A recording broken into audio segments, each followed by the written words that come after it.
So as a new concept artist, first job ever, showing up at this company and getting onto a new project that's just beginning, hearing that I get to design a race of alien space babes was just about the best news I had ever heard. I was pinching myself for about a week, thinking like, no, I'm not getting paid for this. Seriously, they can't be actually paying me to draw this.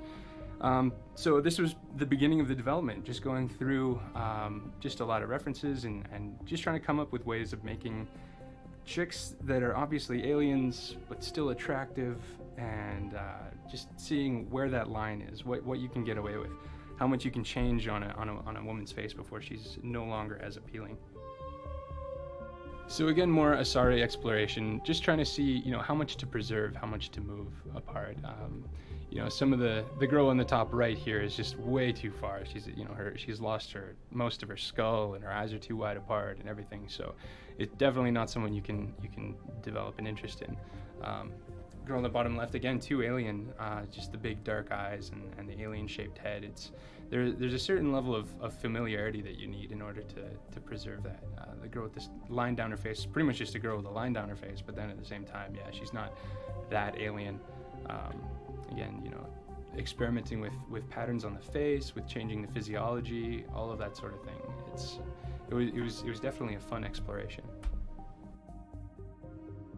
Here, just playing again with what we can change, what we can move around. What is alien? When we're gonna describe this is one of the beginning stages where we're creating a whole other alien race. Alien race is, and this was one of the beginning steps. This is where we really started to figure out what we were trying to say with the Asari. We realized that we couldn't touch the face. The face had to remain completely feminine. So that we finally had sorted out, and everyone was okay with that. So we started playing with the areas around the hair and starting to turn the hair into something that was a bit more alien. So the idea of some of the lines cut like a sea creature in some ways. The idea of gills, introducing gills to the if you're going to have gills, do you still have hair? Some of it here we were playing with the idea of tentacles and spikes, and there's the danger of getting too Star Wars. But I think in the end we sorted on the girl on the bottom left, and that just sort of seemed to really appeal to everyone. It was something that was alien. The silhouette was distinct and actually pretty cool in a way. You've got that flare in the back of the head, so it creates a nice shape, and there's actually some appeal there. This was the first drawing that everyone really saw of the Asari that told us, like, okay, I think we might actually do this. We might actually design this, and she might work. This was still a little bit overly based on some of the underwater elements, sort of the idea of gills and slits of the neck, the idea of kind of the tentacle idea. How shiny is she? How isn't? I mean, even the fact that she's blue, kind of a nod to the old Star Trek, Captain Kirk, blue space babes or green space babes kind of thing. But it definitely, once we switched to blue, it really helped explain more about where she came from, where she's associated with. This was further development. Once we had agreed on a direction, it was just a matter of refinement. So we took one of the actresses that we had settled on and decided to paint some of the Asari features over her. So if she can recognize herself in this, then bravo, and I'm sorry for putting gills on you. So hair is a little overly shiny in some places, but it was fun trying to sort of figure out the backstory behind the physiology of this. Like, how would this evolve? How would this have come about? And again, going to we kept almost like a sort of aquatic, as though they came from a world that was very wet, very, and they spent maybe most of their time in fluid, in liquid, and then eventually, decided to get out and move in space, but probably still enjoy a good swim every now and then. Now, this costume is painted on a human female, but was designed originally as an Asari costume. It was something that was supposed to be. This is actually the sexy space nun costume, trying to do something that was appealing, but without being overly cheesy in a way, I guess. There's just a tendency with video game costume designs, to just show as much cleavage as possible, to just, oh, hey, thigh-high boots, instant sexy, okay, great, yeah, and show as much midriff as you can. So this is kind of an attempt to create something that was a little different, that's still obviously, fairly sexualized, but in a way that, I don't know, that's different, that hopefully people haven't seen too much of in games before. This was just some Asari costume variation, just trying to figure out sort of what are these girls going to wear, what are they going to walk around in, and this costume is sort of meant to tie into their sort of sea or ocean underwater kind of roots, just to give the impression that these girls are very delicate and beautiful in a way, but in a way that is like, you know, they remember the water. What Space Babe is complete without straps. Trying to design a dress with as much straps as possible. Again, just trying to come up with something a little elegant, maybe even a little like a priestess kind of thing. Designing the Asari military costume, now this wasn't something that ever ended up making it into the game, but the development of it was fun, and it helped us really understand a little bit more about who these girls are and what they're trying to do. So in painting this, we tried to make them very lithe, very elegant, and the idea that as the ranks increase, as we go from the left to the middle to the right, certain aspects of them are emphasized. The idea that once one of them reaches an upper rank, you know, they flare out at the shoulders. She's got those thigh and shin flares as well, and it was just a desire to try to create something that changed the silhouette in ways that maybe we haven't seen quite as much. So whereas with human military stuff, you know, you just get a taller hat. Here we were trying to give it a bit more shoulder, and even give her heels, just to say like, what are these girls trying to emphasize? So this was based on partially wetsuits, partially climbing gear, and little touches of military flair here and there. Once I had sort of figured out a direction to explore with this Asari military costume, just wanted to see it a little bit more in context. So it kind of helps to see her doing something a little more interesting. So we've got, again, more of the wetsuit ideas, trying to maybe cut holes in the suit, reveal some of the blue Asari skin in areas that maybe you wouldn't expect. So there you have it. My favorite element of this actually is her thigh and knee flares. That one piece I was actually very proud of, and I think, yeah, if it didn't end up getting used in Mass Effect, I think I might try to use that later on. This is our Asari Commando. These are the really dangerous Asaris. We were trying to come up with something that was intimidating, but still made sure that you knew this is still a, you know, sexy space babe. So a lot of copper sort of looking elements to it. Again, lots of, you know, buckles and straps and all of that. It's kind of become a cheesy expected game language, but it's just so effective that, you know, you almost can't avoid it sometimes. Sometimes you just get tired. You've painted about 50 different versions of something, and eventually you just need to do something ridiculous. So, you know, I had just heard about the idea of biotics, and I thought, well, hey, Asari using biotics, wonder how that would work. And so this sort of thing will just happen when you get exhausted. But she's got some pretty powerful abilities there. And this poor alien, I wish this alien made it into the game actually, but unfortunately I didn't. Well, obviously his head was blown off, so he wasn't a complete design. We couldn't actually get him in. As the further we designed this, the writers were figuring what they wanted to do out more, and design was figuring itself out, and just understanding that the Asari were going to be the extensive biotic users and just how powerful they were going to be. So this was just an attempt to sort of illustrate an Asari in her badass mode. And the idea of a shocking red outfit was something that I almost wish was carried into the final. But again, who knows? Maybe this will be a Mass 2 or 3 sort of outfit. This was one of a long series in trying to discover and figure out who this matriarch character was going to be. This one, of all of them, is probably one of the most strange mixes of elements. The more I painted, every layer I would add a new element to it, or take away an element.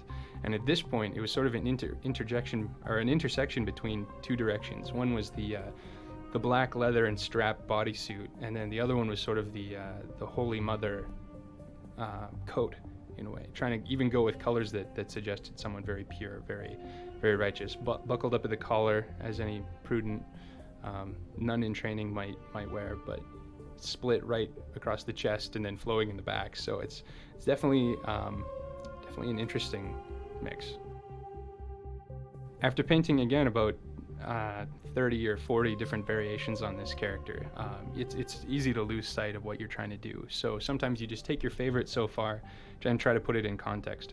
So I tried to give her a bit of a pose, and also in some ways figure out what biotics might be. This was a very simple kind of solution, some sort of shield or the beginning of some sort of blast. But I did like the idea of a red coat or a red hood, something that the interior would be red. The interior had this like fierce, passion, this almost like the danger symbol of blood and excitement, but it's all shrouded in white. This was one of those designs that was kind of there, that people had sort of liked. It was a mix of elements that people had picked out.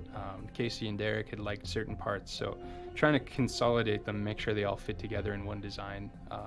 I wasn't totally sold on this though, and in the end we ended up going back and trying a couple extra things.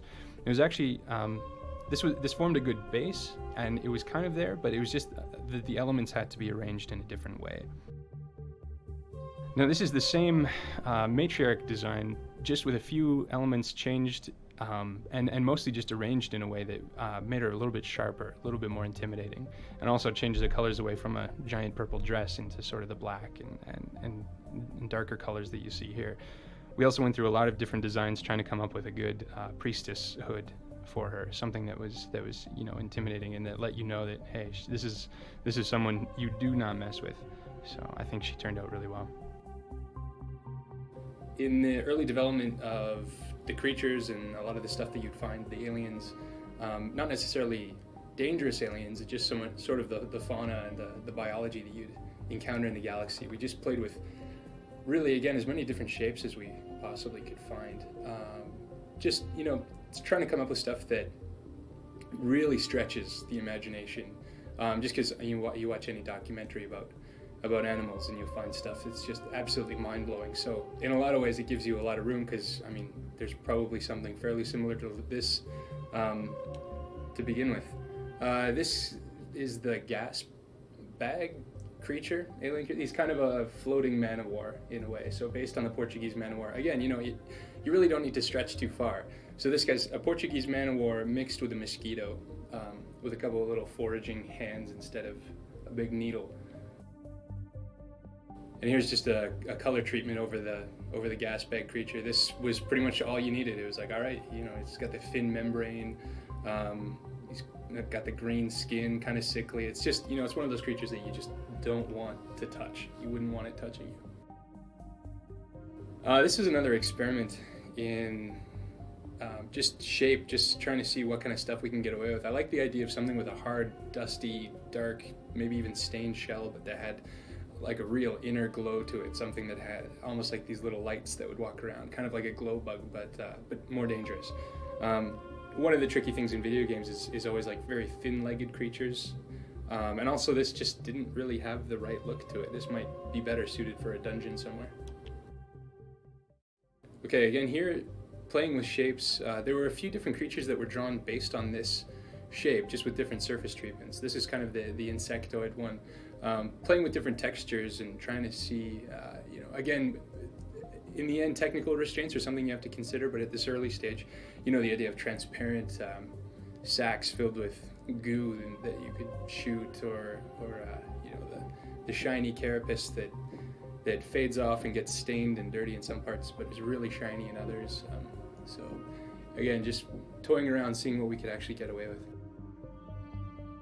For the next one here, the spike hound. This is sort of, I was wanting to create sort of a four-legged creature, but there was kind of an insect, kind of a grub.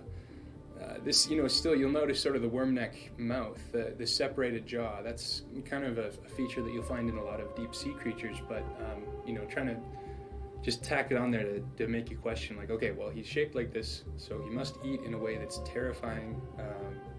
Don't touch me. But again, technical restrictions, the transparent body, something difficult to toy with, and then also, again, the thin structure wasn't really, and plus too, this guy's just a little heavy metal for what we were going for. The sketching just pencil and paper is always a blast, and that here we have the worm neck sketch, and this was drawn over one of the silhouettes that Sung Kim had painted up early on. We liked the shape, but it was kind of a matter of figuring out how do we articulate all the details on the shape? How does this shape become an actual creature, an actual object with a biology to it? So here we were pulling out different elements that had been in some of our early creature designs. We've got sort of the separated jaw with the long neck with vertebrae sticking out of the body. And again, the four-legged creatures are pretty popular in this environment. And here's the worm neck in color. Not too much experimentation needed to be done at this point. It was just, he sort of made sense. The carapace, the grub-like neck, making it white really made it sickly, and that was something that seemed pretty important to making this guy as menacing as possible. And here's the final worm neck. This is a different wing configuration than the previous one. Something a little bit smaller. This guy we ended up scaling up quite a bit, and so by making the wings a little bit smaller and giving him more of them, it was sort of supporting the idea that kind of like a grasshopper, he's not meant to fly around. They're more of this flood. It uses wings to support him as he leaps at you and then controls his fall. These are just 4 head studies for the Maw. This is one of the vehicle enemies we decided to put in the game. He was going to be pretty well only on Uncharted Worlds. He was a large creature. He would come out of the ground, almost like the worm in Dune. So these are just looking at how the head would come up and then animate the mouth open. So this is the Maw. This is a pencil drawing of how some of his arms would look. We had a nice shape on there. We ended up making the front arms quite a bit bigger, but this shows how the main body and the head would look at an early stage. This is a color study of the Maw. We didn't do too many. We actually pretty well picked the only one that was done. And the cool thing about this one is it had this glowing tongue. It was almost like a deep sea creature. We were wondering maybe with some of the Uncharted worlds being quite dark, this would make it show up a bit better. This is just a study of how the back would look on the Maw. We had these glowing panels on the back, again, like a deep sea creature. We were kind of playing around with the idea that the Uncharted worlds would be extremely dark, like in the movie Alien when they land on that world, it's just blowing snow, pitch black, the lights of the vehicle. But as we started to really work with the Uncharted worlds more, we needed more variety. So we ended up losing the lights on the back and just keeping the ones on the tongue. This is a study. Not only did the Maw come out of the ground, but it also had these small tentacles that would pop up around it and then would attack the vehicle. This is just a drawing to show the animators how these would work. The designers always want to animate creatures, ambient creatures. This kind of gives a bit of life to the level. These were some quick pencil drawings of what a beetle might look like. It's also good at the beginning of the game to build a few of these. The character modelers were getting good at normal mapping, gives something to the animators to test putting these in the level. Ambient creatures usually are the first things to get cut as the game gets closer to the end, though. Usually people would rather have more enemies to fight than just a small beetle running around the level. This is a beetle drawn up. This is the final design, just colored up. We ended up building this. We placed in a few levels. This probably will show up in a few of the Uncharted worlds. This is a concept for the Varen. This is like our space hound. We're going to have him in Warworld and a few other areas. It kind of had some dreadlock type bone structures on the front there. It was a bit crazy. This is the final drawing for the Varen. Not much different than this in a dog. It was actually drawn over a dog. The thing that made it interesting was the larger teeth, but we put these large eyes on it, almost like a deep sea fish eye. That gave it a really interesting look. And then the texturing was going to be more of a kind of a silver color. This is the final color version of it with the large eye. We wanted this kind of interesting kind of scales on it, like fish scales on it, just to kind of make the dog look a little bit different. Plus, it's also a nightmare to do hair on video games. Well, here we're looking at the Elcor, and the Elcor is one of those ones I think I had the most fun with. Just in sketching things, I was trying to think of not only what the creature design would look like from a biological standpoint, but this is a video game, and there are certain things that you face in video games that you don't get in movies or comic books or anything like that. And one of the ideas that I was toying with was the idea of having a creature that was passive. He's not your enemy, but at the same time, if you put him in a crowd, he's kind of an obstacle. They're big, they're peaceful, but they're a bit of a nuisance just by their sheer size and slowness. So this was a quick sketch trying to think of here's a lumbering mechanic creature who just you see them in a crowd, and they're these big giant monolithic living boulders that are going to get in your way eventually. And here's one of those things where you get inspired by stuff that you see and you don't even realize it until you've drawn it. This is kind of a modification of, if you guys have seen the Dune movie, and since we're all nerds, I know we have, of the Baron Harkonnen from that beautiful David Lynch classic. So, you know, he's got these multiple eyes down the side of his head, the big collar, it's, you know, the fat body on the thin arms, it amounted to too much of a jester fetishist kind of thing. And again, sometimes you just know when things don't suit the IP you're trying to build. Now, this is one of those things that just comes out of spending a whole day concepting creatures for too long. Just where can you put things? I mean, if you give the viewer some anomaly, some strange biology, something that he's faced with, and he has to rationalize it himself, and it's fun to toy with that, because you're like, why is his face down there? Why is it down there? And you may never know, and we all have a great laugh about it. And yeah, there you go. The Cthulhu or Dungeons and Dragons fans will enjoy this. This is really just, I mean, simple premise, just put an octopus on a man's head and it's scary. There you go. Suddenly it works. Okay, and it's this guy, I actually kind of wish he was in there, because there's something terrible about being faced to engage in a normal conversation with something like this. And here's the big giant boulder version of this guy, just colored up a little bit, you know, putting literal rock texture on his skin, the big plate bones on his face that actually came from a couple other different creatures combined onto this. Again, it's a shame somebody like this didn't quite make it in the game, but I mean, I'm happy with how the final turned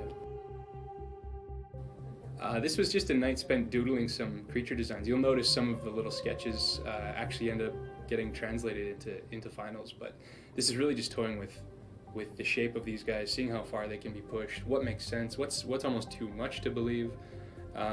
Alien design is like that. It's you kind of push your own imagination a little farther and then try to hop over that line, and then hopefully you find something that works. Now there in the bottom right was the sketch. That direction I really liked, and so you'll see some further development there. Top left is the beginning of the octopus head. It's actually amazing, this sketching process, just doing these little doodles here on the napkin, how much stuff you can actually get. It can take you really far. And so it's something that I hope I continue to do. And here's one of those drawings that you don't know is a big deal until you've taken the creature to final. This is pretty much as close as you could get. It was just a matter of developing this direction a little further. We have the painted version of the napkin sketch. So this is our Elcor, minus a few changes to the face. There was, again, once you see a face like that, you expect it to be animated, and so there was the suggestion that we take away its mouth so that you're not disappointed when it doesn't move. It was, again, just some of the technical constraints, the memory, and just the sheer amount of time to animate a whole new face. This was one of the sketches that were a turning point for the development of the Geth. When we were looking at what would be really freaky, what's going to really get visceral and start scaring the player, and something that has a really deep impact. And I was thinking about the idea of a muscle chart and sort of like this exposed, skinless character. And if it was an android, you could do that. You could have this robotic, synthetic body that runs around and jumps and would obviously totally freak me out. This was really one of the sketches. It got kind of passed around the office, and everyone sort of agreed, this is a pretty cool direction. At the time, the Geth were actually just another alien species, but this was originally just a droid, just a straight up droid, and then it just got placed into the Geth location. So this set us off on a fun path. He's sort of like clasping to the wall like Spider-Man, just looking around. He just still kind of creeps me out, actually. This next Geth here, this was more development once everyone sort of really dug the plastic muscle idea. And I wanted to make it look really artificial, really dead, kind of formaldehyde-ish sort of white muscle fiber stuff. I was also kind of toying with the idea of, take like Bishop from Aliens, where he's bleeding milk, and just skin Bishop so that he's just running around like that, and then give him a weird face. And so all of this stuff, we're just playing with ideas, again, trying to come up with something that really plays into this emotional, sick response. Again, here we're just exploring the plastic muscle structure. Here he's got some glowing lights on the inside of his body, and it's a human skull face missing the bottom jaw. Took a few elements from this, but one of the things was that, these guys aren't human. They didn't come from humans. They're not trying to be humans. So all these tiny little tweaks, like some stuff you take, some stuff you leave behind. Now this drawing was a combination of a lot of different elements that we had gone through working on. Here, you see the muscle system. He's bleeding the white milk there. He's got the hood with the single eye, and the shape of the hands, some tubes wrapped around him. This was a concept that was sitting around for a while, and didn't end up being the final, but it was just so good. We ended up building a whole creature skeleton for him, and actually got him in the game. So he's the hopper, and he runs around. You actually face him. This was one of a series of very early sketches where we were trying to make sure that the Geth fit onto a human skeleton. So this was actually one of the quick process doodles where we took the human model and then started painting Geth appliances over top of them. So putting the hood on and bending the legs out, trying to make sure that all the joints line up. Again, all these funny little things that you end up doing in production art. Here's a lighter version of the Geth, kind of stripped down, but this model sheet, we're just trying to explore where the tubes go, where the armor goes, what color things are, where the shapes of the feet and hands, the whole 9 yards. This is what the model builders end up taking. You can see the little separated leg there, spewing blood, white blood. And this head was one of the first that sort of got discussed when talking about the Geth as an alien race. There's this idea that, yeah, really, they would be everything that the Geth are except just creatures. This was designed before the android direction got picked up. This guy's based on a bat. He's got the big flared out nostrils and pointy, horrible little teeth. The idea of kind of a short-haired surface, like a short-haired body, was kind of interesting. Here's a colored version of the alien race Geth very early on, just playing with materials and trying to figure out, we've got the short hair, and then he's got this kind of almost like seal skin covering or armor, natural armor growing on him. It's just interesting. This was a strange one, and it's funny what directions you'll end up going when trying to find the right path. Here is a concept for the Geth that Derek ended up doing. This is sort of a creature that comprised mostly of tubes and piping, and this was actually a really strong direction that we ended up using a lot of the elements from this, where because he's composed of pipes, he ends up looking mechanical, but also not necessarily organic, but just a different kind of machinery than most. Also, we've got the multiple eyes on the face, just trying to sort of dehumanize the figure. Here's some sketches of the Geth that Derek had done, trying to, again, break up the human face, just putting a shape where the head should be that's so alien and so bizarre that you sort of get an instant rejection feeling when you look at it, just that you're repulsed by it. So like guns shooting out of the nose or tubes shooting out where a mouth should be, and just splitting it up into fragments. A lot of elements from these got carried on to the final.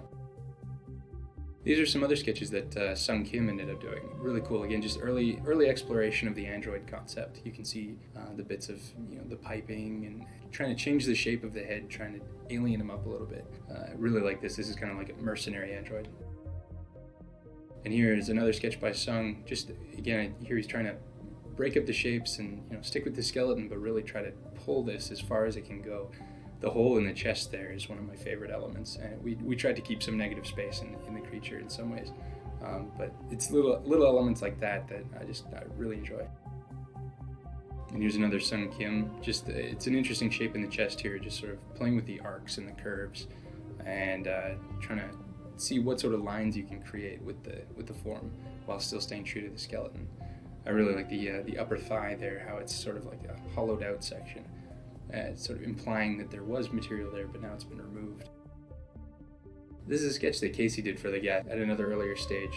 We had the hood, this, and the actual face on this one ended up basically being exactly the final for the Geth. He had the glowing blue light there, the hood with the flaps, kind of the eye recesses up in the top of the head. But this was one of those things. You'll actually notice that the legs on this guy are what got translated into the Geth armature. Here's a combination of a lot of different elements.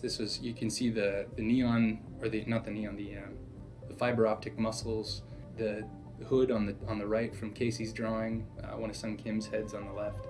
Following the shape of one of Derek's drawings, this was like a combination of at least 4 different artists, all their conceptions and ideas in it. And the thing on the right ended up kind of working. Everyone's like, okay, all right, let's explore that a little further. Here we took one of the combinations of elements and then started making even more mixes and variations on that. The guy on the left here, he's got the crazy feet built out of tubes. He's got the armor built onto him, very, very, very stark, the black tubes and dark gray armor. And then we tried some different stuff with almost sort of like a dolphin skin armor, sort of like the texture of something that's just been grown. And again, just trying to push it, trying to see where this could head. And one of the things we were finding was because he was standing still in sort of a neutral pose, it was difficult to get the feel for him. So we tried posing out a few of these guys in some more threatening and menacing positions, and we were able to get a much better view of him. Here is the Geth Trooper. This guy is he's got his armor on. Everyone was sort of agreed on the location of things. He's got these big tubes in the back. Those actually ended up going, but for the most part, you see the arched neck, the protruding sort of pigeon chest, all of these little features that made it through. And this is the final, once he got it all refined. So, cut up the armor a little bit in different places. You'll see that head that Casey had designed very early on made it through to the final. He's got all his tubes and pipes and ready to run around in Mass Effect and scare the crap out of you. When designing aliens, trying to find shapes that no one's seen before, but that they'll still believe and they'll still be able to connect to. It's this big void, and the only way to fill it is to really just fill it with stuff. You'll never know where you're going until you've thrown something down in front of yourself and seen if it works. So this is a way of very quickly sorting out just some thoughts on the subject, sort of figuring out directions that you would never choose with your intelligent mind, but if you just quickly throw it down in black and white, quick silhouettes, then you'll do stuff that you wouldn't have realized otherwise. Here's one of the guys taken from the silhouettes. He's still wearing sort of like the modified spacesuit, and that was actually kind of fun. Is the spacesuits, by putting them on the aliens, it sort of connected them all in this galactic market, in this galactic economy. So that you build a spacesuit for people, and then you have to build it for Turians, you have to build it for the weird and wacky ones, and it was a fun way of trying to make them a little bit more believable. Now this mystical little spider wig guy, he was fun, but he didn't quite suit. And again, the narrow limbs are difficult to pull off well visually. They don't read that well on the screen as it is now. And this, again, it's a little too fairy tale, a little too mystical. This little creature was also fun. It was just, the simple idea of too many limbs. Like what did too many limbs look like? And it ended up being this. I kind of like the no mouth, head pulled back kind of, the pointy hat head. The little legs in the front, actually, the tiny set of legs, I really like how those worked. That might be fun to use later on. Now, this guy I always liked, and I'm again kind of sad that he didn't make it into the game. But an alien that was scary, that was intimidating, that was kind of frightening, but didn't really mean you any harm. And it was kind of the idea of the scholar, sort of a scholarly, almost like mystical librarian alien. So here we've got the tinges of blue. He kind of looks like a mortician or an undertaker. And this is another example of where ideas can come from crazy, weird situations. I was just flipping through a video game magazine, and I saw the Mass Effect article, and I thought, oh great, this is cool. I haven't seen actual paintings in an actual magazine before. And I saw this one early illustration, and way in the distance, way off in the background, was this tiny blob of a sketch of a guy, and I was like, that's the guy. That's a guy that I want to draw. So I came back to work the next day and blew up the illustration and realized there is no information here. So just started painting directly over the very low res image and just tried a few different options. This guy was, he had the red robe and the thin arms, the big tall head, and it was actually a really fun way of going about it. So this is sort of our duck, or platypus, webbed priest. When concepting creatures, one of the things that it's always good to keep in mind is the concept, that it's all about the idea. And when you're out of stuff to draw, if you just start playing with the ideas, you'll quickly find stuff. And one was, what if there were aliens that were so ugly, that were so unapproachable, that they had to find ways, if they wanted to move and work in this, new galactic economy, that they had to modify themselves. They had to find some way of like almost hiding themselves or blanketing themselves and relate to people on a new level. So here we have the beast with the big giant gaping mouth, but he's trying desperately to cover up this ugly form with this tiny little inadequate hood with a little holographic face projection. So this was a fun direction, and again, something to keep in mind for later maybe. Here again is the same idea of a creature that's so alien that they have to find some way of finding a middle ground.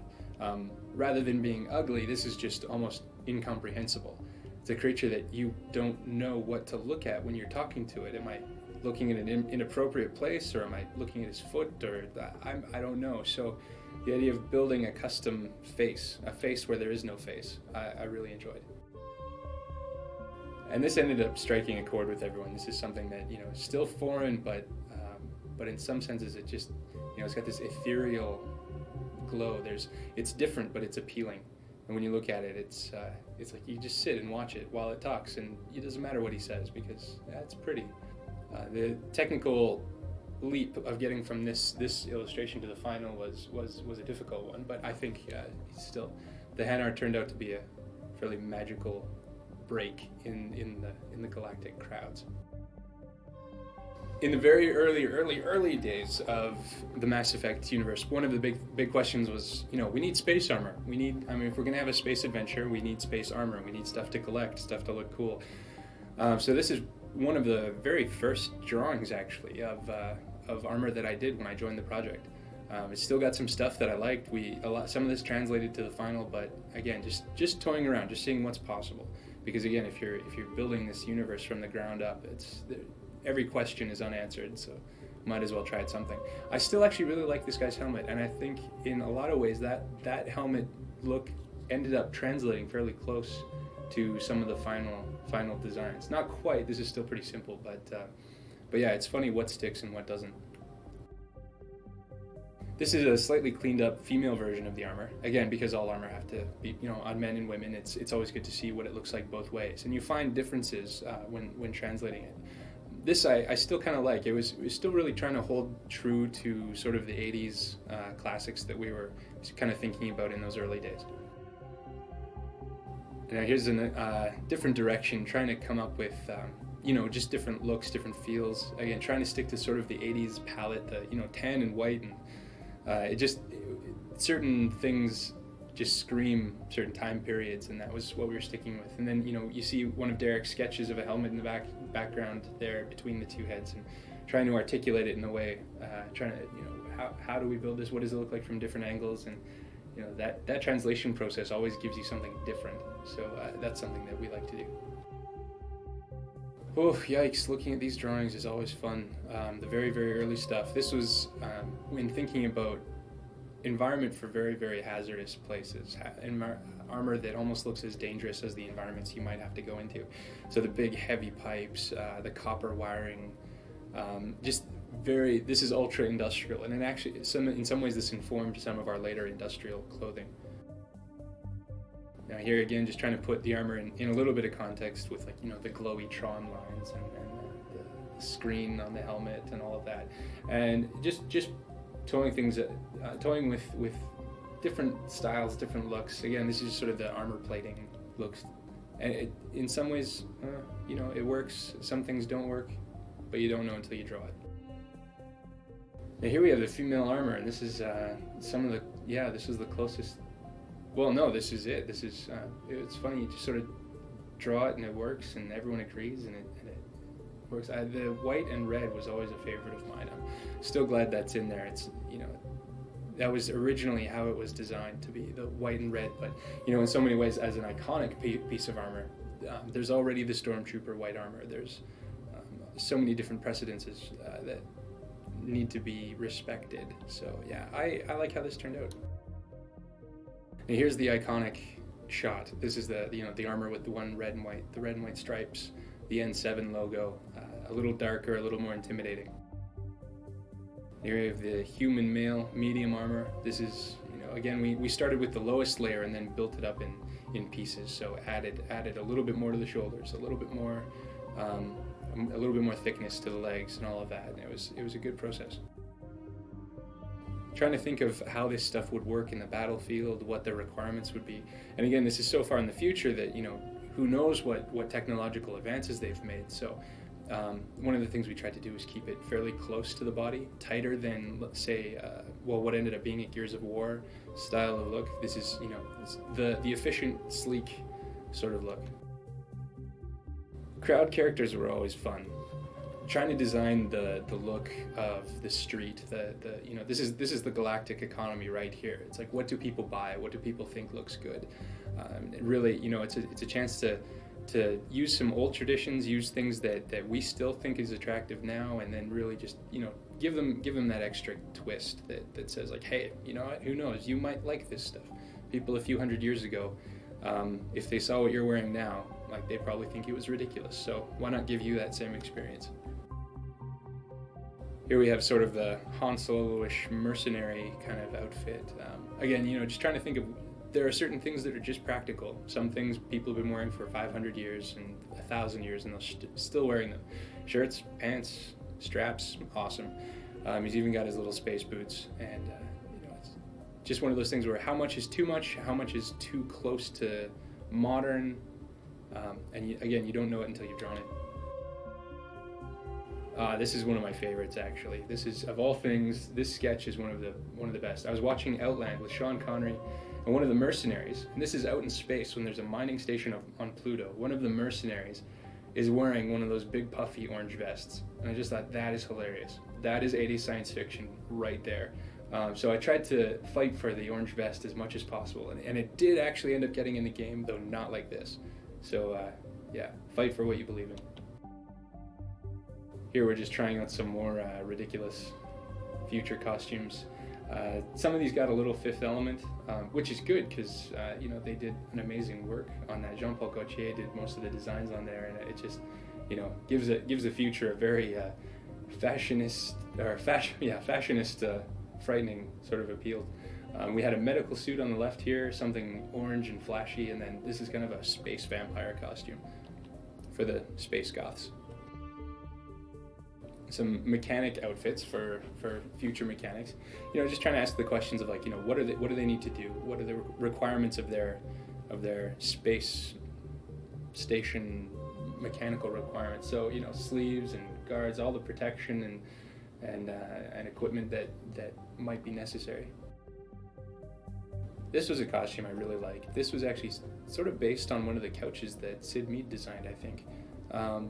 Kind of some of his look, the look of it was Neo-Tokyo kind of thing. This is something that you'd expect either a sophisticated woman of the future, maybe a business lady, or even something almost more evening wear might wear in the future. Here we had the hazard gear, just for the people working in very hazardous conditions. I really enjoyed how the helmet on this ended up turning out. It's very ant-like. So that when you see these people walking around, it's you get that sort of insect impression right away. And here we have one of the favorite costumes of the Mass Effect experience. This is sort of the dress with a few areas exposed that are, in 200 years maybe that'll be the norm. I love the texture on the shirt, the sort of the copper sheet, flexible copper, and then with the rough material on the dress, I thought it made a good contrast. And here's the full spectrum of medical officers, right from the head of the emergency department, all the way down to some of the nitty-gritty field commando medics. I love the idea of the black hood with just the face exposed. That's just cheesy enough to work. The guys on the left ended up being closer to what we went with, and the simple shape lended itself well to a lot of material variations, and we were able to get a lot of play from that. Designing military uniforms from the future is kind of an interesting design lesson. It's one of those things where you can't go too far away from from what exists now before it becomes almost unrecognizable. So what we found was by sticking very close to what exists, but just making a few changes, a few shapes, that we're able to still get the same read, get the proper read from the player, but still make them up for ourselves. This is just an array of female military costumes, just to see what would be appropriate, what's too far, what is not nearly far enough. And here again, just simple utilitarian, trying to think, what new things are people going to try in the future when it comes to their fashion. So we've got the black elements added on top, straps to connect the jacket together, connecting the jacket to the sort of chaps there. And again, this is a really fun experience, and it's fun to paint over the human form and try to come up with new shapes. And this is one of my personal favorite costumes, just because it's so dramatic. You get the black cloak with the one red the red slash on the front, and red on the back. And I actually like the final because the red, I believe, goes all the way to the floor, so it's even more dramatic. But trying to think of human dignitaries and the people who are in positions of power in the future, and again, trying to explain what they think of as being, important, imperial. Who are the decision makers? All right, now that orange vest that I loved, this was again trying to reintroduce it, make sure that he didn't get left by the wayside. So this is one of those sketches where here we have some of the underlings, or the less than opulent, the less than wealthy in the future, and there's just something about that vest that just says, yes, I live on a space station. Now, these are some early just tests and experiments for some of our characters. This was, what's the name of? This is Anderson. Anderson, yeah. And so, just in listening to some of the voices that we knew, or some of the voice acting that we had gotten in, and trying to come up with a look that reflected that voice, that reflected that character. This is just, helps in searching for the actors that we know we're going to choose, or trying to find those facial features that really help sell a character. These are some of the Ashley sketches, and taking some of the features from different actresses that we all agreed that had the right look, and some of them combining a few of them. And this is really just a lot of it trying to find what mix of elements is necessary to sell a particular character. These are some cadence shots, and it was so much of this is about the mood too, and what expression is he going to give. There's some expressions will, a lifetime of keeping a certain expression on your face is definitely going to change your face, and that'll tell a lot about someone.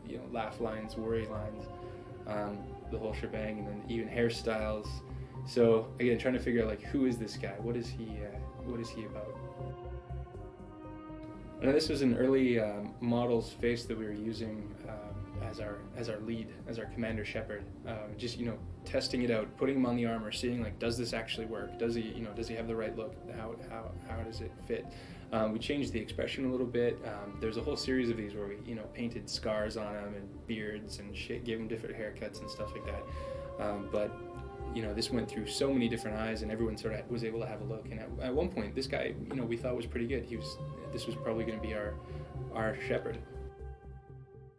After testing out all sorts of different faces, Mark Vanderloo's face ended up being one that everyone could agree on. That this is a face that we can explore the galaxy with. So drew him up, tested it out, and now that's Commander Shepard. You can see him in magazines every now and then and say, hey, he's got hair and he's Commander Shepard in a suit. But this being able to see it like this and go through so many different heads and faces just helped everyone really, rest assured that we had made the right choice. Early on in the game, while we were still developing some of the levels, the look of some of the planets, the designers had a creature they had pretty well finalized. They were called the Keepers. They were the ones who took care of the Citadel.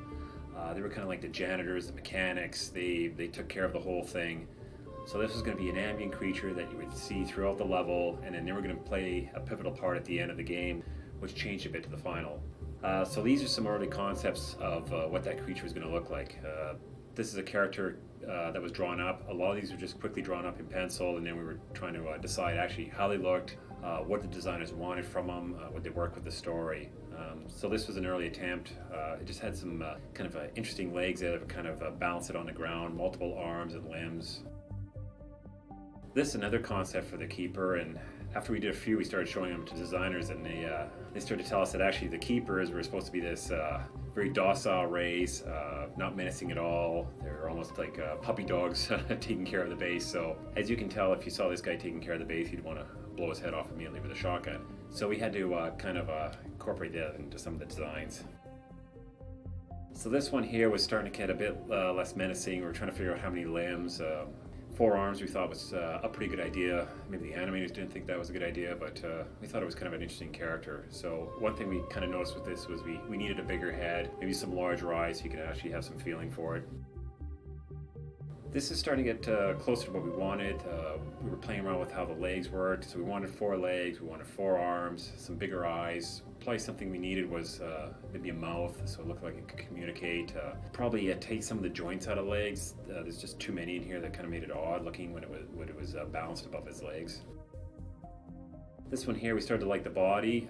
Maybe the legs were just too sharp the way the feet were working. I mean, he's running around the Citadel, it's all polished steel. It's going to be sliding all over the place, and if he's not sliding, he'll be chipping the hell out of the surface, that's for sure. But the thing we kind of liked about this guy was he's actually reading this little ticket there, and I thought it was pretty cute. So drawing over the last design, we left the feet, kind of thickened them up a bit, start to work the head a bit more, thicken up the limbs, get more of a kind of a mouth in there, looking at a lot of insects, mosquitoes, bugs, praying mantis, those kind of things. Again, the designers were saying it was a bit menacing, especially with those sharp feet. And obviously this one here, I didn't listen to the designers because we still have the sharp feet. Again, just trying a different head on this one. That's about all that changed on this.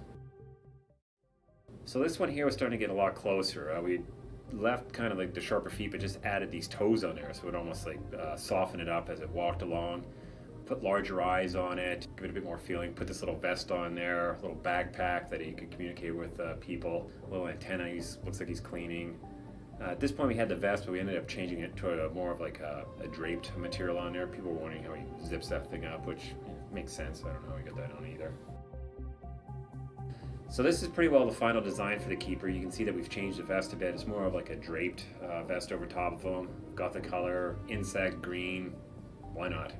We've put those toes on there. The backpack, we just kind of cleaned up the design a bit, made it easier for the model to actually see what was going on in there. And this is one of the first creatures we built. We put him in the game, walking around, one of the first things the animators did, and he actually made it to the final game. It turned out really well. So the Krogans, because we had these were our kind of our Klingons. These are the warlike beasts of the galaxy that everyone sort of tolerated. The violent family member that you don't really know if you should invite to the table or not. You don't know what they're gonna do. They're chaotic.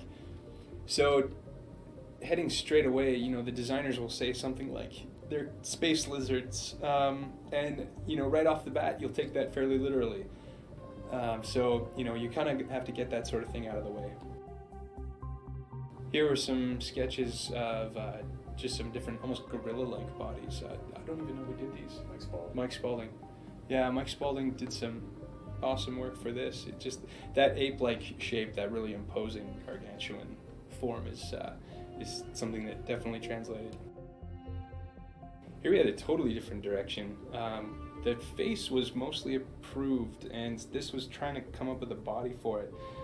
This was before a lot was decided about who these guys were, and so this was kind of almost like a tribal approach to the subject. Like if these guys are warlike, it's kind of like almost a sub-Saharan Africa sort of way. And there you can see the big long organic dreadlocks hanging over. It's the hunched over version, and trying to punch holes through the anatomy, and there's kind of some interesting stuff in the development of this guy. Here's some really quick, simple stuff, just trying to take the face and go in almost like a classic Star Trek approach. So we have the big boots and wrapped up in the cone head.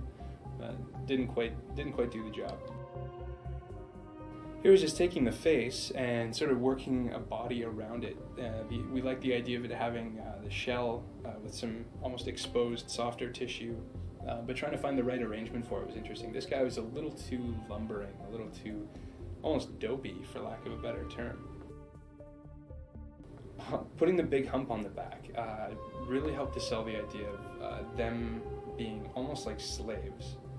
In the sense of, like, you know, they've got this heavy burden on themselves that they're slaves to their warlike natures, that they're slaves that, you know, their genetics don't allow them to overrun the universe. This really sort of worked with the head as well. The way that head was shaped, it almost needed to be squished underneath a big, huge back. The organic dreadlocks were still in place here, but this was actually starting to head in a direction we could all agree on. And here we have our naked Krogan. This was the body that got approved. Everyone was cool with it. A few arrangements. We shrunk the back down a little bit, made it so he could fit on a human skeleton, and there we go. We had him. Really like how this guy turned out. He's one of my personal favorite alien species in the game. Just the hard armor, the soft underbelly bits, the face just works. That big giant mouth is so intimidating. Here's the face of the Krogan. This is the look. A few changes, but not too many. These are our warlike creatures, overlaid a few textures just to sort of get the idea, and being able to watch this guy talk is amazing. The amount of work done on that mouth was incredible, but it really paid off. And here's the Krogan armor. Putting armor on this guy was an interesting thing as well, because again, trying to fit them into the galactic economy, so that, you know, everyone, you know, you could almost buy Krogan armor from the same guy who does human armor. What sort of requirements are there, you know, in trying to fit something over that frame? It was a really great experiment in shape. The way the slats all work, it was really to emphasize the back, the big giant back with, like, the huge mass there, that curving down into the little tail, thick and intimidating. And also the idea of circles, using circles and curved shapes in this guy. He's intimidating enough as he is. He's so big, he's so imposing, and it's not like they're trying to be scary, they're just pushy. So curves really helped to pull him into a realm that was believable and not laughable. In the early development of the Quarian machines, all of the story stuff, before a lot of it was in place, or at least before a lot of it was known to me, there was a lot of sketching done on, you know, what are these machines going to look like? What could these machine races be? And this was the idea of something that was mostly human, but was slowly starting to decay. Something that was like a robot that was once a person, but it's trying to become more of a robot again. So, you know, putting almost like this naked cyborg, or this almost naked android in a human cloak that it's slowly rejecting by tearing it apart, was really, really interesting to me. Removing its face as well, like it almost changed its face or covered it up or torn it off, was great. And here's the idea of a Quarian that's once we had more of the story ideas in place, it was like that there were these aliens that wore spacesuits like skin, like a second skin, like they never took them off. They moved from derelict ship to derelict world, scavenging what they could, moving through the galaxy with no homeworld of their own, and trying to come up with a spacesuit that looked like it had been pieced together from found suits, from found objects, from their own materials, and that had also been worn like a skin. So the idea of putting clothing over top of the spacesuit, putting robes over top of the spacesuit, putting decorations over top of it, that became a theme that I did a lot of playing with. Here's another Quarian scavenger. This guy's a little darker, a little scarier. He's got the look of exposed ribs. He's a little more thin, but again, trying to keep that suit close to the skin as much as possible, keeping the breathing apparatuses really close. I like the idea of making the eyes bigger. Just the idea of a scavenging race. There's the idea of being able to see their eyes, of seeing the emotions play in that. You kind of pity their position a little bit more. Again, more scavenging Quarians. Here's something kind of back to the android, putting a coat on. You know, when you've got a spacesuit and you put a coat on, that says something about your view of that spacesuit, that it's that much closer to you. and the idea of wrapping your cables around it and stuff poking holes through. These are themes that I'm glad we were able to explore. Now here's the evolution of the Quarian from an interesting perspective. Each one of these images, each one of these sketches were drawn on top of the previous one.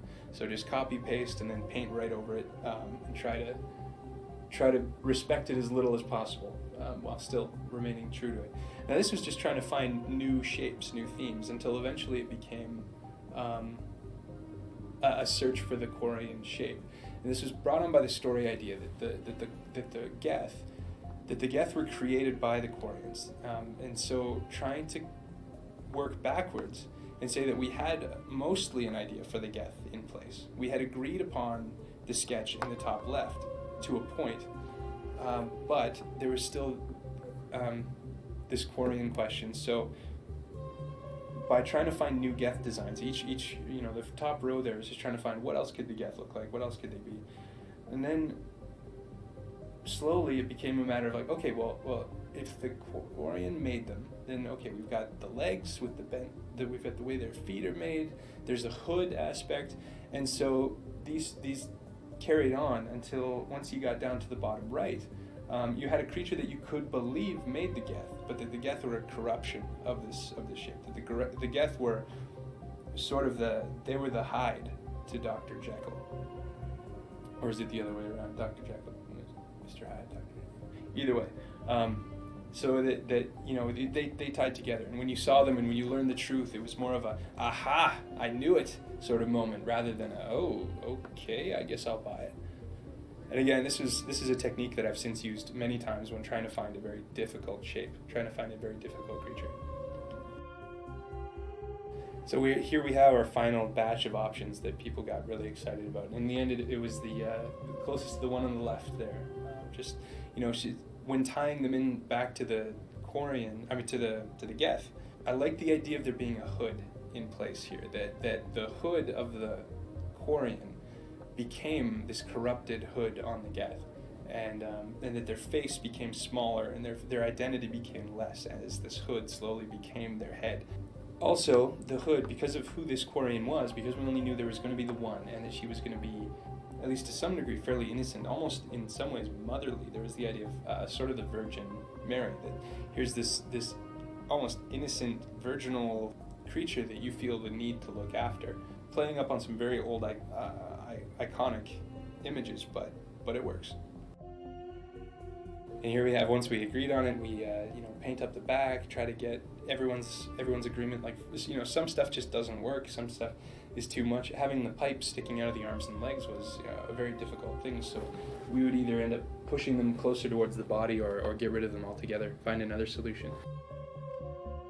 Finding a face for the Quarian was also an interesting thing, because it was a matter of how much do you show, how much technology is there here, and also trying to think in advance of how it would tie into the Geth. So here we have some double hoods, just some masks with technology around them. Again, I think the bottom left one is probably one of the eerier ones that is meant to tie into the Geth mouth or hood face. And here she is. Here's the final model sheet, and down right in the middle there you can see sort of a human girl face. I put that in just so that we could get the idea of how the inside of that mask might work, how it would relate to the face. But in terms of how much you actually see, well, not sure. But pulled the hood out a little bit farther, and put some color on her. I really like her in purple as well, because it's one of those colors you don't really expect. At the time that we were designing the Rachni, they were described as sort of a mix of the aliens from Alien and the creatures from the book Ender's Game. So they're kind of a nod to some old science fiction classics, things that have become very familiar to us. So we're basing them on insects, but trying to get a very distinctly alien silhouette. With Rachni development, we were just trying to explore pretty much everything as far as shape goes. Something abstract, something familiar, but really strange in its silhouette. So these were by Sean Smales. This is some of his early development stuff. These are some of the creatures that Sean Smales was developing. He was going really, really far with just trying to come up with new silhouettes. Again, more Sean Smales, just trying to come up with shapes, things that are very intimidating, multiple legs, multiple limbs, things that come out of left field, things that look very weaponish. Again, just Sean Smales trying to design just very intimidating, very alien-looking monsters. Again, another Smales. This one has the massive scythes and the quadruped sort of thing, and it's just, I mean, it's a mess of just spikes, so obviously something to be scared of. We got some help from another concept artist, Sung Kim. Now, the stuff that Sung is able to do with silhouettes is just awesome. He's got a lot of experience in monster and creature design, so when it comes to doing something new and fresh and different, he's definitely the man to talk to. And I think he was instrumental in opening this character up for us. He really gave us some new directions and things. And again, just a master of intimidating silhouettes. Again, just more exploration by Sung Kim, coming up with this awesome neck shape that ended up finding its way into another creature, actually. The Carnibug and the Rachni both sort of branched off of this one image. Neck ended up arching over for the Rachni, and then eventually we added a face and some wings to this, and we got two creatures out of it, so yay for us. Another variation on the theme. This is getting closer to our Rachni. He's got the massive spikes on his back, and he's sort of getting close to a shape that's interesting and alien, insect-like, but definitely eerie. Again, more Sung Kim. This one's got the massive pincher spike claws, getting almost lobsterish. But you know, this is all the stuff that we need to see it before we can decide not to go with it. But then, you know, in that way, you also end up finding stuff that is very useful. Now, this sort of thing would be great. We're still waiting for technology to catch up to us. If someday we can have a creature that you can see its vital organs and everything like that, that'd be fantastic. And everyone was really excited when they first saw this. But we're still maybe about 5 years off. So who knows? Maybe someday. Maybe in Mass 3 we'll have some transparent Rachni. And here we are. This is the final concept for the Rachni. This is what everyone agreed on, that everyone approved. We'd gone through different material variations and had figured out how it was going to fight. So it's got its tendrils, and this was the solution painted over the transparent version of the Rachni in a way. Something that once we realized we couldn't do transparent organs, glowing, lit up veins, all of that sort of stuff, we just realized, hey, you know what, the shape is still good. This is a pretty awesome creature, so it'll be awesome to see swarms of this thing coming at you. This is sort of the small, kind of baby spider version of the Rachni. It's a creature that scuttles about, does all sorts of mean little things, bites you in the ankles, all of that sort of stuff. So our little drone running around, once we had the actual design for the adult Rachni, this guy was actually pretty simple. You know, just pull off a few of those things that you assume he would get in his mature stage. And we tried to get sort of this little bloody, eerie glow inside of him, like he looks like he's full of liquid with a black carapace. But yeah, hopefully that translates properly. In Aliens, you have all these eggs all over the place, and they're really creepy and they're really eerie, but we wanted to try something different with shape. You can't just have big circles sitting around all over the place, because A, it's been done, and B, it's kind of it's expected. So it was a chance to try to do something very intimidating, something that was a little unsettling when you saw it, and something that could potentially hurt you. Like, you're not supposed to actually pick these up. We went through a few things. There were these spear sort of eggs, like they almost shot out and stabbed into the ground, so they had like the egg sac hanging from it. And then this variation was sort of the caltrop version, where it looks like something that would be just brutal to give birth to. It would just be awful, like, oh, I can't believe that got pushed out. Or the spikes would form after it was laid. Just sort of a defensive thing. It's something that sort of helps protect it, because you can assume the Rachni don't really care too much about their babies. Rachni Hive. This is where all the Rachni start popping out. This is sort of their entrance level. Thankfully, I just watched a documentary about bees, and we had seen them building up these deposits. So tried to make it look as much like an insect constructed, geometrical, very simple cone, something quick and easy, but with also a lot of stains on the outer lips. Just there's a lot of insect passage. For the Rachni Queen, we had a few specifications. One of them was that we needed to base it off of the original Rachni skeleton, so we couldn't go too far. We weren't making a whole new creature. So we were trying to build up onto the silhouette of the Rachni itself. So here we were just trying to begin the process of saying, okay, what can we add to the arachni to make it actually look a little bit more like a monarch insect? Another one of the specifications of this creature was that it was never actually going to be seen completely. It's going to be a silhouette, sort of in a murky tube, being studied and researched. So all you ever really see is a shadow and some glowing eyes. So in some ways we had a lot of freedom with the design. So here again, just playing with silhouettes, trying to base something off of the skeleton, but coming up with something a little more regal. This was sort of the direction we ended up going with. Again, even surface treatment, like colors and all of that sort of stuff, didn't really matter because she's going to be pretty obscured, pretty fuzzy. But we figured this would be a nice natural progression for Arachni if it were to develop its queen-like tendencies and become the leader of her people. The Solarian was really fun to develop because he started off as kind of one of the classic aliens. They were thinking that, what if we do sort of the Greys and we try to explain the classic Roswell alien and try to explain him in the Mass Effect context? That idea was out the window very quickly because it's dumb.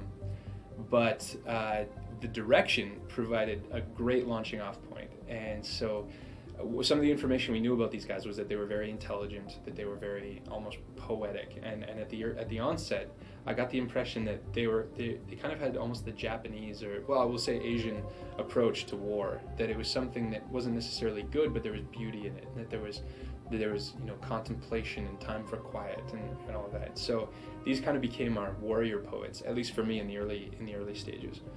So trying to play up the big, giant, dark eyes that were deep like wells. Again, it came from the early Grey idea, but it had a lot of merit to it, and there was something about a creature having big, giant eyes that was very observant, that was always watching you, but that it also had a mouth that was pronounced enough that he could always be kind of sneering at you in disdain, that they knew they were better than you, and they could sort of purse their lips in contempt. So these elements all ended up, continuing, and just it played so well. So here we have a fairly, an ornate, big-headed. He's got sort of tattoos on his head and earrings and all of that, and this actually, something about this kind of got people excited. So we played around with some other variations on it. Here we have another Solarian head where we pulled it out to the top, put the nostrils up on the forehead, still playing with the big eyes, the low, long mouth. Again, an alien that thinks it's better than you, and probably is, but is still just one of those things you've got to face when you're new to the galaxy. And here we're playing with skin texture as well, and what sort of what are they made of? What sort of creature? Where do they come from? What's their environment? All of the questions of alien development. Here was another head. We've got some tattoos on it. This was thinking again of sort of the warrior culture. This is some simple body armor that was meant to be a little bit sleek, kind of like you would imagine this guy would be able to fight hand to hand. That he would be almost, well, you really hate to bring up the term ninja, but that really, he's very adept at using his body, and that became something that these aliens valued. Here we take that earlier head and give him a bit of a mercenary treatment, showing that not only is he warlike and thoughtful and poetic, but that they also have their mercenaries. They're not so great. They've got their problems as well. And this guy a little bit more roguish. And this was a body designed by Sung Kim. It was interesting. The head there. We'll show you a better sketch of it later on in the gallery. But the head was approved, and it was kind of a search to find what sort of body would amount to that head, and this was playing off on a lot of the aquatic themes I think that seemed to be present there. The blue skin, the kind of shiny, soft, almost like dolphin skin of this guy. Really beautiful work by Sung. And here's Sung Kim's body again, and this ended up being the final. There's something about the concave chest that everyone knew. It was absolutely essential for the character of this creature, that the intellectualists, the thought police in a way of the galaxy had sunken chests. From a narrative point of view, it was just too strong, and it was too unique. He still fit with the rest of the aliens. He fit the human skeleton, but that was just a nice little element that set him apart. And as I said, here's the sketch that everyone said, aha, yep, that's it, that's the one. We've got the big giant eyes, the brows, the mouth, wide set nostrils, and the upper nostrils on his forehead there with the hole through the head. Looking at it now, it's kind of like, these intellectualists have got this big hole poked right through their head, and it's kind of a joke. In some ways, it started as these kind of horns, but then figured why not just join them together, and that object actually, that one feature of their anatomy ends up coming to play in some of the patterns and materials in their costuming. You may notice it, you may not. If you don't, that's fine, but almost that, much like us with like our eyes or nose or mouth, that became a design element in some of their artwork. Well, and here we have the Solarian in his robes, sort of the ceremonial Solarian priest, intellectual. Actually, you'll notice on the hood on the top there, it's the symbol of the hole in his head, of the hole through his horns, that distinctive shape. It's almost like it was something that they would think of as being noble, and may even be something that despite the fact that they have to cover it, they want to remind you that it's there. And in some ways, I kind of like the idea that maybe they try to play it up even more and draw a bigger hole or a smaller one, or whatever their ego is best served by. There's also an element on this too, that because with their concave chests, I toyed with the idea of what if that was something that they felt self-conscious about. That if you had a really concave chest, that meant you were lower in society. So what if their costuming reflected that? And so we put in some of the elements of like this ring, created this imaginary puffed out chest, that it filled that hole a little bit. That was something that made them feel better. And even though it's obviously, it's got a hole poked through it, it's like, you're not hiding anything. To them, at least, it would make their egos feel a little better. And here we have Solarian armor, very complicated helmet shape, very pale treatment. Again, just trying to come up with armor that would suit the character that these guys had already established. And again, here you see the chest filler, the chest piece, the ego piece. Is something that we had a lot of fun with. And there are a few little designs on the armor, some bits and pieces here, something to bring a little bit more of the ceremony back into it. Almost like they bought this armor and it was, it was functional and it worked, but it didn't quite have as much cultural impact as they wanted it to have. With Ithorian, there were a few requirements. We knew this was going to be a boss. This was going to be a big, scary boss. It was going to be locked in place, so it was going to be part of the environment. It wasn't going to be moving around too much, so it was almost more of a sculptural piece. Some of the story points were that it was a creature that was old, just ancient, and that corrupted people, that it infected people like a disease, like it released spores. One of the things that we came across later on as well was that it was kind of meat, kind of plant. It was sort of both at the same time. Here are some early developments where I was almost toying with the idea of it starting as a person, or something not unlike a person, but after thousands and thousands and thousands of years in the exact same spot, doing the exact same thing, doing nothing but consuming and corrupting, that it just became this awful pile, this awful mess. So we have like the idea of the brain being slowly exposed, becoming larger and larger. In the top right there, that's actually brain mass spilling out of the eyes, and that like the mouth has long since become obsolete. That it's taking in nutrients from elsewhere. That the mouth has been almost tied up with flesh. Or the open mouth there is kind of a tribute to the salt liquor from the early Star Trek series. That thing terrified me when I was a child, and I figured I should try in some way to pay some tribute to it. That awful circular mouth that does nothing but suck like a lamprey. Now this is the idea of, it was a really quick sketch, but it was one of those ideas that I just needed to get out. It's sort of like you see mummies on the Discovery Channel, and it's these ancient bodies, and you wonder what was their life like. What was it like when they walked around? What would it have been like to see their eyes open and them talking to those, mouths? I mean, they wouldn't have been mummified at the time, but it's always compelling to me, the idea of, this person played with children. This person was a child, and so trying to bring some of that emotion into this experience, so that it's someone who's been whether they did it themselves or had it done to them, they're in a situation that's just awful. That you see them and you wonder, like, oh, what was their humanity like? And it makes it that much worse. So here, the brain is grown out over thousands of years, even at the mouth. Kind of heavy-fisted imagery, but again, at this stage, it's good to just get it out there. Now, as shameful as it is to admit it, in the creature design process, there was an idea that I stumbled upon kind of by accident, kind of for overhearing some conversation that some artists were having, that no matter how much you try to design scary monsters, if you make them look a little bit like genitalia, they're instantly going to be more terrifying than anything else you could design. So, I'm not going to tell you what this is all based on. We're just going to, we're just going to leave it at that. But this was just a way of trying to mash together a bunch of just terrible organic stuff and see in what configuration is it the worst? Is it the most intimidating? Is it the most just terrifying and you just want to run screaming from the room? And these actually freaked me out. I drew them and wanted nothing to do with them. I wanted them off my desk.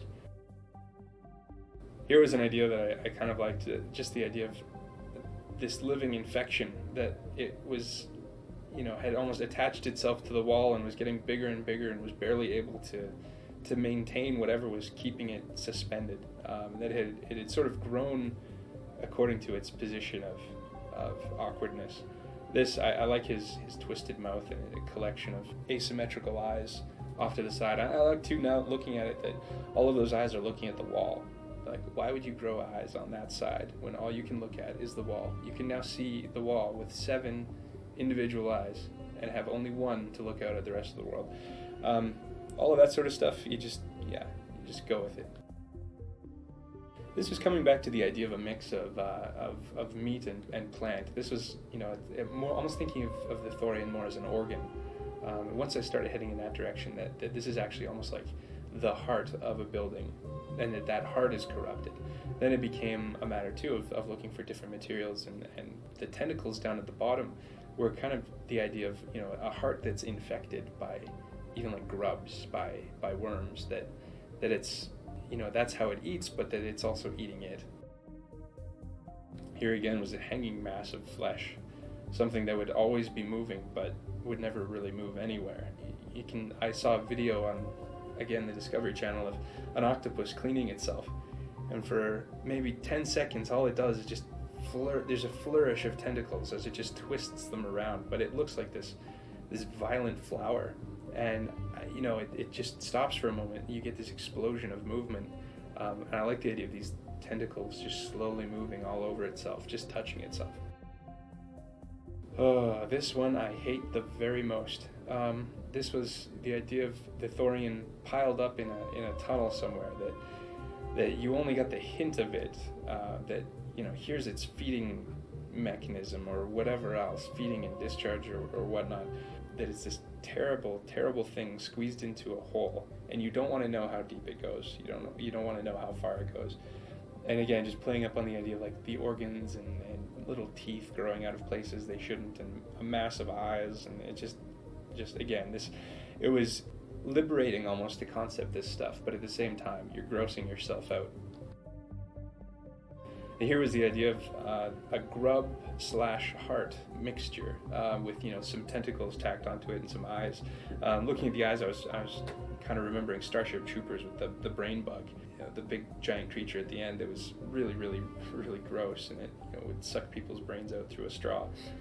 But once this was painted, a story aspect sort of was brought to my attention that this thing is tens of thousands of years old. Not just old, not just big, but ancient.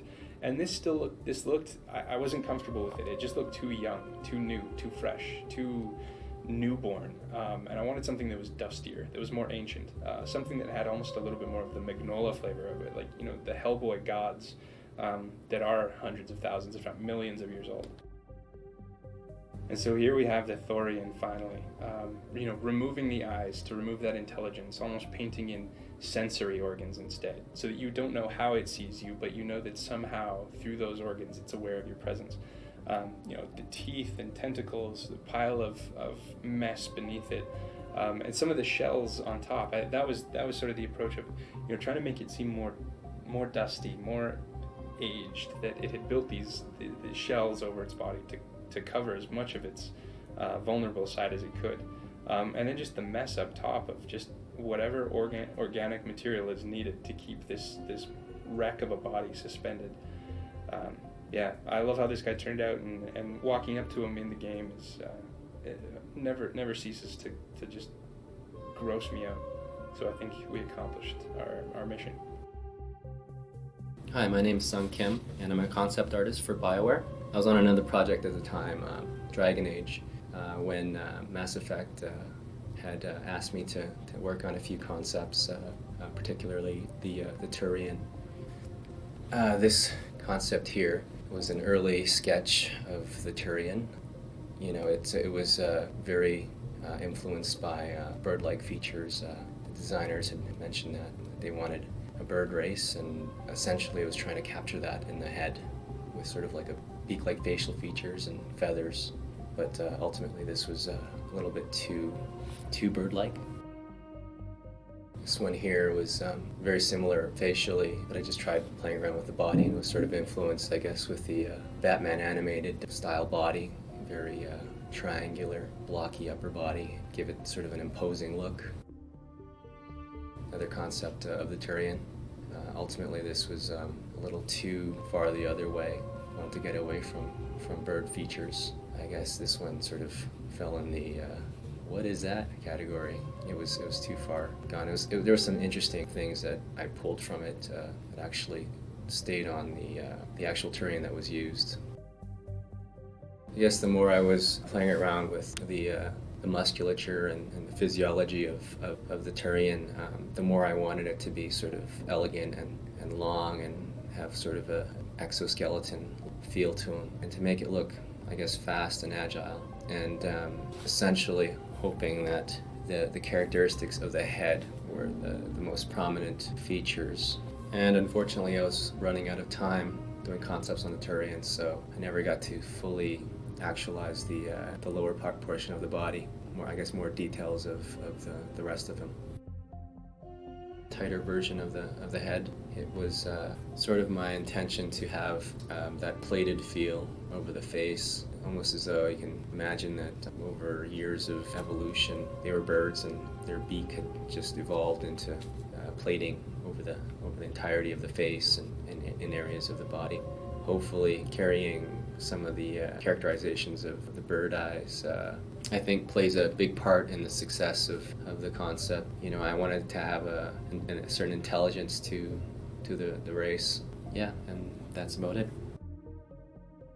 So after we designed the Turian, the designers came forward to us that Saren, our main bad guy, was a Turian. So we had to decide how much we wanted to take the actual Turian design and make it different. Was he radically different from the original Turians? Was he huge? Was his head different? Had extra limbs? So this drawing here was actually kind of starting to figure out the head. We were starting to work on his actual clothing. Very important to get cool villain clothing. So Matt Rhodes actually was looking at a lot of robes, cloth. This is the concept for that. We ended up having to not do the cloth. It was just going to be too hard. And the designers were also worried about your main villain. This game is all about armor, your different kinds of armors and shields, and your main bad guy has cloth. They were worried that it feels like you should be able to shoot him with one shot. So after we found out that cloth was a no-go, we went with armor. So we played around with quite a few different armor variations. Then we started to really look at pushing the design a bit more. What we kind of came up with after talking to Casey, he wanted to have more kind of a Geth arm on him, that he started being transferred more into the machine. I mean, he has the blue lights in there. Maybe he has one large Geth arm really kind of moved in with hoses, really iconic feature of him. In this concept, you can see he's still quite thin. He's still, the Turians were this very sinewy race. We ended up bulking him up quite a bit just to make him feel more massive. And then the one drawing on the right is just some detail about how the hoses start to go into his head. He's getting turned over to machine, the blue lights in there. So this is pretty well the final one. We just ended up adding more dirt onto him, a bit more weathering, almost blood splattering on him, that he's been through hell and back. This is the concept for Saren's head. We did a lot of concepts for this. Probably did about 25 or so. Matt Rose and myself all worked on these. talk about a lot of people being included in design. We had Sung did the original Turian head. Matt did some variations on this. He actually painted all the robes around here and all the clothing on Saren, and I actually worked on the head. Some of the things we did to kind of get a different look was we took some microscopic pictures of insects, and the large bone structure that comes out from the back of his eye is actually the stinger off a mosquito. We just kind of incorporate that into the design, and how those grooves work with just the actual photo being overlaid on top. The pistons, we wanted to kind of start to get some mechanisms in his jaw, like he's starting to get eaten away, and he's starting to get hollow in there with these blue lights kind of shining in through there. We eventually took his eye and made that blue also like it was mechanic. We looked at, I think Transformers, the movie, that a poster come out, and we looked at that eye a bit as a bit of reference. This concept here is the Turian monster, a Saren monster I should say. After Saren gets destroyed, gets eaten away, he comes back to life, as they always do. I don't know how many times you have to try and kill him. He turns into a monster. So this is him actually at that point. We ended up animating him to the hopper pose. So we meet him all on all fours. He gets eaten away, he's missing his jaw, he has all these wiring being exposed. Matt Rhodes has him kind of burning up on here. This concept was something real light. It was very hard to model though. We gave it to James the modeler, and I mean, he did a great job on it because there was a lot of questions unanswered with this. How do these hinges work? What's it made out of? How much of these hoses do I have to build in here? And so on. But the final model turned out really good. At an early stage, it was great to have other people contribute, and we ended up getting a lot of different sketches of all sorts of different stuff, and it's great being able to tap in other people's minds as well, because you always see stuff that you wouldn't expect. This I found interesting. Just you got the tiny little arms with articulated fingers right beside big elephant feet. It's kind of a neat idea. I think it was based on the body was drawn off of a head that was drawn earlier. Yeah, again, the 6 limbs would have probably been difficult to animate, but I mean, we've done crazier stuff. Here was an idea toyed with earlier on by me. There was kind of a big floating whale, some sort of huge giant fish-like thing that would have a big gaping maw that it could pull you into. Of course, swimming never really, and ocean or sea exploration never really factored into this, and there's no need for something quite like this, but it sort of bears some familiarity with the gas gas creature, gas bag that ended up making it in. These are just little thumbnail sketches of alien heads that again, you're testing it out, you're playing with it. What can you get away with? And each one has something else that's being emphasized. Here is the eyes forward, no need for a mouth or for a nose. He's got the heavy set jaw. I've always loved this guy. So gross. Just absolutely gross. Got his squidgy little eyes and just massive tentacles for a mouth. I would have loved to see this guy talking, where it's like with every syllable he utters, those little tentacles just go twirling around in all sorts of directions. Would have been great. Here's a face that was trying to toy with the surreal a little bit, something stretched out where it's all you get are the eyes, no mouth, no nose, and that's always intimidating. That's always something that weirds you out a little bit. It's really the definition of alien. Again, little thumbnail sketches. Here's a guy with some big octopus tentacle lips, mouth that are sort of pushed together or thrown over his shoulder or whatnot. But again, just almost trying to make aliens that look uncomfortable, or like you almost look at them and you wonder, like, is this obscene? I don't know. I can't tell if I'm allowed to be looking at this or not. Here is a very 70s sci-fi painting alien, something overly elegant, overly we think welcome to space, welcome to the space station. Not really quite what we were looking for. This guy is angry at something.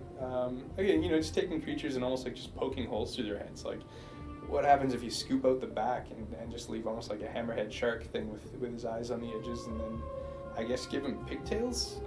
Who knows why that ended up happening, but there you go. You're forced to deal with that reality.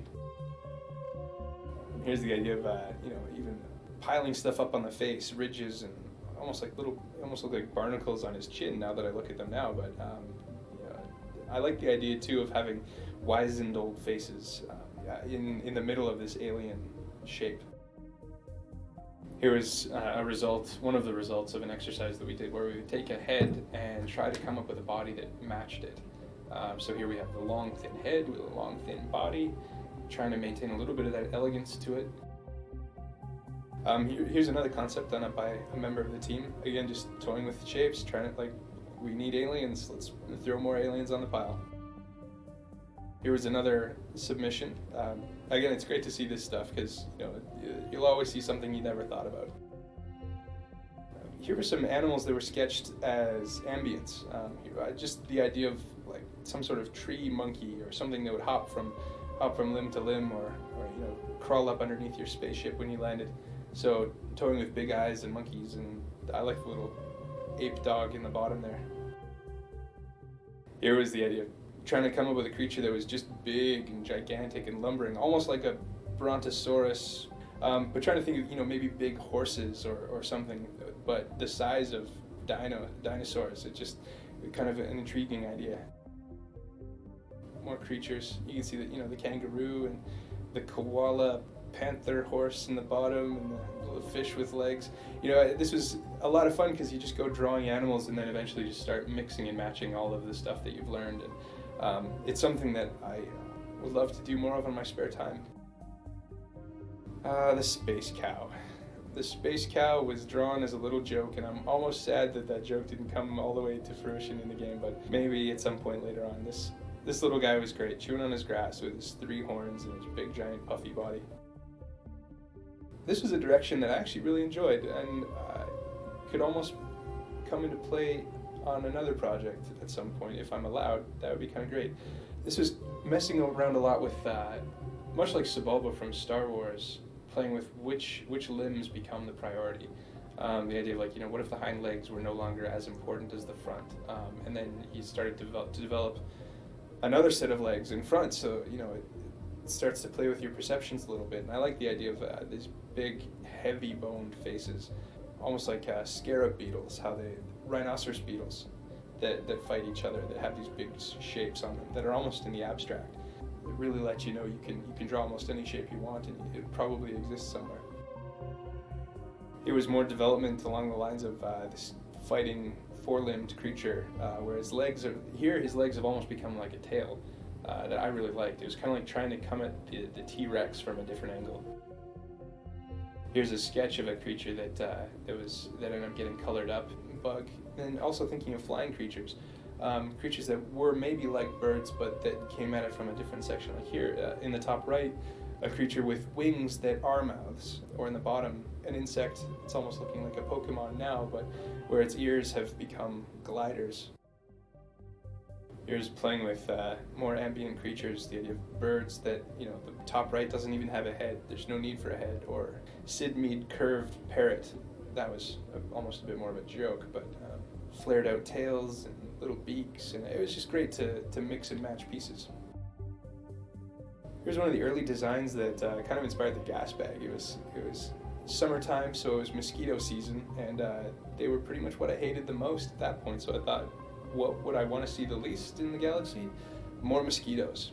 Like, you could travel all this way and you think you're going to get away from them, but you don't. They're bigger and they're scarier, and they can suck more blood. There was also a drawing of a flea. That was just some reference drawing, trying to figure out how they work. There was more 4-limbed creatures. This one was a little bit more, not necessarily peaceful, because it still has a fairly aggressive beak that looks like it could be used for pushing other creatures out of the way, but something that was almost verging on a water creature or something like that, but, you know, its tail had reached way up high. And looking at these, they were actually based on Flea's architecture originally, like a Flea's limbs and their setup, but then translated into something a little heavier. And again, some more alien submissions by some of the other people on the team. It's interesting colors. This squid-like creature.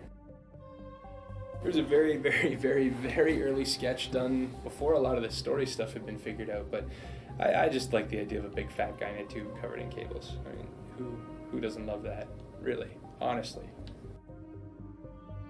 This was kind of funny. Here's, I was mentioning earlier that there was the idea that, you know, did get cut, but the idea of playing with the grays in some way, that the Roswellian sort of alien would come into things, and you would see how they really fit into the grand scheme I was just trying to come up with some possibly different shapes.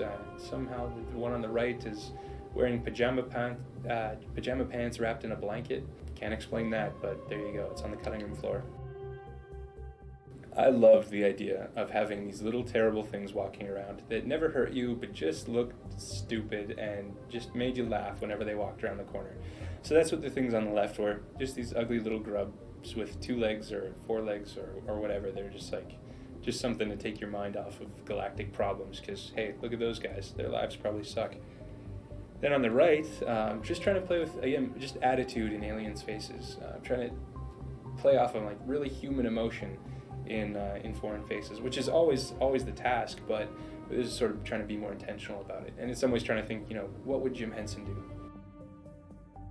Here are some alien faces. These came into play a little bit later, some of it, like the separated jaw on the top right, but insects and spider faces and slug faces, and what is the grossest thing possible? Sometimes it felt like that was the task. It was like, what's the grossest thing you can come up with?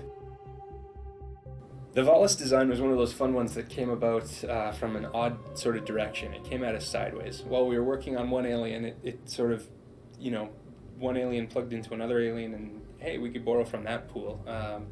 These sketches were originally environmental spacesuits, kind of like snowsuits, suits that were meant to wrap around armor that looked a little closer. Like, people spend a lot of time in these icy environments, and so they had equipment that suited that. They came into play a little bit later on, which was kind of fun. It's always great when stuff you didn't intend to use comes back. These were more experiments with the space scavenger race, trying to mix and match pieces, trying to come up with, I found a much better space boot on this derelict ship, so I'll take that, sew it in, or tape it on, or who knows what. But again, just trying to play with shapes, playing with what works. Here was almost a more nomadic version of the Volus. These were nomadic space scavengers, kind of like Bedouins from the outer fringes of the galaxy. Here we're just trying to come up with different shapes for gas masks. Trying to, what does an industrial, fringed, edge of the galaxy, stealing from junkyards gas mask look like? This was a sketch that people like. People really kind of dig that, but we needed a little bit more work on it yet. I like his little gas mask shooting out of that big long hood. Here was closer to what we were talking about. This was something that started to work. The head was a little bit more articulated. The gas mask was intriguing because it's just these 3 circles. That's very simple, but somehow your mind makes a shape out of that, and you get attached to it. Here was a little long-nosed version of this scavenger. It's kind of a different take on the gas mask idea. We kind of need to see these little guys lumbering around through the trash. And here he is. This is one of the first approved concepts for creatures. One of the first guys ever built, actually. Everyone liked this guy. It was one of those things that had appeal. It kind of softened the galaxy in a way. It softened this adventure where it's still serious. You could still believe in this thing, but at the same time, it showed the width and the breadth of our universe. We weren't going to be afraid to do different shapes, to try some other stuff. We actually ended up having to build a skeleton for this guy all by himself. He wouldn't quite fit on the human skeleton, so he was also the first real creature that we ever afforded ourselves. I like how all the little details worked, and actually the model on this guy, the guys took it really far, and the little scrapes in his armor shine because when the metal is exposed underneath, and if you can get a chance to look at him up close and get him to stand still for any period of time in the game, you really should have a look. And here's a cleaned up version of him. This is sort of the red and white sleeked out version, not necessarily the junkyard inspired edition, but a little guy that never comes out of his suit. You never quite know what he looks like, but seems pleasant enough, so no one really minds.